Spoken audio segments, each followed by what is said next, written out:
안녕하세요. 폴 크루그만의 국제경제학. 그 핵심만 쏙쏙 뽑아 가장 쉽게 설명해드리는 경제학 짱 박사입니다. 오늘 우리가 함께 파헤쳐볼 주제는 바로 국제수지 위기와 자본 도피인데요. 이걸 이해하면 한 나라의 통화 위기가 도대체 어떻게 시작되고 왜 그렇게 순식간에 벌어지는지 그 메커니즘을 아주 명확하게 알 수 있게 될 겁니다. 자, 본격적인 시작에 앞서서 아주 근본적인 질문 하나 던져볼까요? 과연 영원히 안정적인 환율이라는 게 가능하기는 한 걸까요? 이게 사실 전 세계 중앙은행 총대들의 가장 큰 골칫거리거든요. 오늘 우리가 살펴볼 고정환율 제도의 모든 드라마가 바로 이 질문에서부터 시작됩니다. 오늘 우리가 함께 갈 여정입니다. 먼저 고정환율제에 어떤 위험이 숨어 있는지부터 시작해서요. 그 단단해 보였던 믿음이 어떻게 깨지는지, 그리고 사람들의 기대가 바뀌는 그 순간 어떻게 위기의 방아쇠가 당겨지는지, 마지막으로 자본은 왜 도망가고 시스템은 어떻게 무너지는지 이 순서대로 차근차근 따라가 보겠습니다. 네, 그럼 첫 번째 이야기의 문을 열어보겠습니다. 겉으로 보기에는 경제를 아주 안정적으로 꽉 붙들어 매주는 닷처럼 보이잖아요. 그런데 이 고정환율 제도에는 어떤 위험이 숨어 있을까요? 지금부터 그 속을 한번 들여다보죠. 우선 이 개념부터 확실히 해야 합니다. 고정환율제가 뭐냐? 아주 간단하게 말하면 중앙은행이 시장에 내거는 하나의 약속입니다. 우리나라 돈과 달러의 교환 비율을 예를 들어 1달러에 1,300원으로 딱 묶어두겠습니다 하는 약속이죠. 목표는 단 하나, 바로 예측 가능한 안정성입니다. 이 약속 되게 간단해 보이죠? 중앙은행이 그냥 여러분 언제든 오세요. 이 고정된 가격으로 우리 돈이랑 외국 돈 얼마든지 바꿔드립니다 하고 딱 공표하는 거예요. 하지만 말이죠. 바로 이 간단한 약속 안에 우리가 앞으로 파헤쳐볼 아주 근본적인 긴장감이 도사리고 있습니다. 자, 그렇다면 이 철석 같던 약속에 슬슬 금이 가기 시작하면 과연 어떤 일이 벌어질까요? 바로 막연한 의심이 무서운 현실이 되는 순간입니다. 아니, 도대체 멀쩡하던 시장이 왜 갑자기 중앙은행이 약속을 어길지도 모른다고 믿게 되는 걸까요? 이게 바로 결정적인 전환점인데요. 보통 이런 경우입니다. 국내에서는 실업률이 너무 높아서 경기를 막 살려야 해요. 그런데 밖으로는 환율을 지켜야 하죠. 이 두 가지 목표가 딱 부딪힐 때 시장에서는 슬슬 의심의 싹이 트기 시작하는 겁니다. 저러다 환율 포기하는 거 아니야? 하고 말이죠. 여기서 정말 중요한 포인트가 나옵니다. 이 국제수지 위기라는 건요. 지금 당장 경제에 무슨 문제가 생겨서 터지는 게 아니에요. 투자자들이 미래에 환율이 어찌 될 거라고 믿느냐. 바로 그 기대가 갑자기 바뀌면서 촉발된다는 겁니다. 현실이 아니라 기대감이 위기를 만들어내는 거죠. 좋습니다. 이제 오늘 분석의 진짜 하이라이트로 들어가 보겠습니다. 이 단순한 믿음의 변화, 이 기대 심리 하나가 어떻게 시스템 전체를 송두리째 무너뜨리는지 그 과정을 생생하게 보여드릴게요. 자, 화면에 수식 하나가 딱 나왔죠? 이자율 평가 조건이라는 건데 보기만 해도 머리 아프시다고요?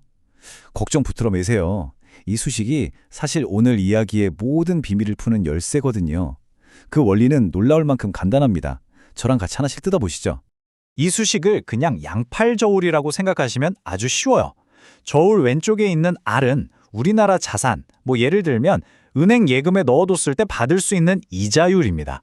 그리고 오른쪽의 R스타는 해외 자산에 투자했을 때의 이자율이죠. 전 세계 투자자들은 이 저울을 보면서 끊임없이 어디에 투자할까 재고 있는 거예요. 자, 여기서 모든 것을 뒤흔드는 게임 체인저가 등장합니다. 바로 이 기대 비례 환율이라는 녀석입니다. 이게 중요한 건 이건 팩트가 아니라는 거예요. 그냥 시장에 참여한 수많은 사람들이 앞으로 환율이 저렇게 될 것 같아 라고 믿는 하나의 거대한 믿음이자 기대입니다. 이 기대가 모든 판을 바꿉니다. 자, 교과서에 나오는 이 그래프가 모든 상황을 한눈에 보여줍니다. 여기 1번 점 한번 보세요. 여기가 바로 모든 게 평화로운 균형 상태입니다. 우리나라 이자율 R과 해외 이자율 R스타가 똑같아서 돈이 굳이 밖으로 나갈 이유가 없고요. 시장도 미래 환율이 지금과 똑같을 거라고 믿는 아주 이상적인 상황이죠. 그런데 어느 날 갑자기 시장에 흉흉한 소문이 돌기 시작했다고 상상해보세요. 정부가 곧 돈을 풀 거래, 수출이 안 돼서 환율을 올릴 수밖에 없을 거야 같은 뉴스들이 막 터져나와요.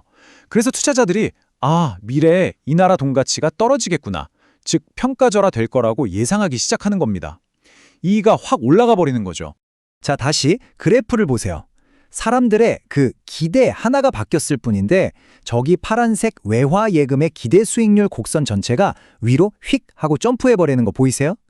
이제 투자자들 눈에는 우리나라에 돈을 두는 것보다 해외에 투자하는 게 훨씬 이득인 상황이 된 겁니다. 이 돈의 탈출을 막으려면 중앙은행은 국내 이자율을 저기 보이는 2번점 수준까지 그야말로 수직으로 끌어올려야만 해요. 근데 금리를 이렇게 미친 듯이 올리면 국내 기업이나 가게들은 어떻게 될까요? 다 죽어나가겠죠? 중앙은행은 그야말로 진퇴양난의 딜레마에 빠지는 겁니다. 이 상황은 결국 우리 이야기의 클라이맥스, 바로 시스템의 붕괴로 직결됩니다. 이제부터는 아주 빠르고 예측 가능한 연쇄 반응이 시작됩니다. 이걸 투기적 공격이라고 부르죠. 1단계, 투자자들이 평가절하를 예상합니다. 2단계, 너도 나도 우리나라 돈을 팔고 달러를 사재기 하죠. 이게 바로 자본 도피입니다. 3단계, 중앙은행은 약속을 지키려고 비상금고에 쌓아둔 달러를 팔면서 필사적으로 방어합니다. 하지만 4단계, 그 많던 외환 보유고가 결국 바닥을 드러내고 중앙은행은 백기를 들게 되죠. 고정환율제를 포기하는 순간 시장이 예상했던 그 평가절하가 현실이 되는 겁니다. 이게 바로 오늘 이야기에서 가장 소름 돋는 결론입니다. 이걸 자기실현적 통화 위기라고 불러요. 무슨 뜻이냐면 위기가 터진 진짜 이유가 정부가 실제로 뭘 잘못해서가 아니라 단지 수많은 투자자들이 곧 위기가 올 거야 라고 믿고 그 믿음대로 행동했기 때문에 그 믿음 자체가 현실을 창조해버렸다는 뜻입니다. 마치 무서운 예언이 스스로를 실현시키는 것과 똑같죠. 자, 오늘 정말 숨가쁘게 달려왔는데요. 이 복잡한 이야기의 핵심, 제가 다시 한번 깔끔하게 정리해드리겠습니다. 오늘 내용 딱 4문장으로 요약할 수 있습니다. 첫째, 고정환율제라는 건 결국 중앙은행의 신뢰라는 보이지 않는 자산 위에 서 있는 아주 프레자일한 시스템이라는 것. 둘째, 때로는 현실 경제 지표보다 시장의 집단적인 기대가 훨씬 더 강력한 힘을 발휘한다는 점. 셋째, 미래에 대한 막연한 공포가 자본 도피라는 실제 행동에 방아쇠를 당길 수 있다는 것. 그리고 마지막으로 이 모든 게 합쳐져서 결국 시장의 예언이 현실이 되는 자기실현적 위기가 나타날 수 있다는 것. 이게 가장 중요한 교훈입니다. 자, 마지막으로 여러분께 생각할 거리 하나를 던지면서 마무리하겠습니다. 이 고정환율제라는 게 때로는 이렇게나 신기루처럼 취약할 수 있다는 걸 알면서도 왜 오늘날에도 수많은 나라들은 여전히 환율을 고정시키려는 유혹을 떨치지 못하는 걸까요? 그들이 얻고자 하는 안정성의 장점은 과연 무엇일까요?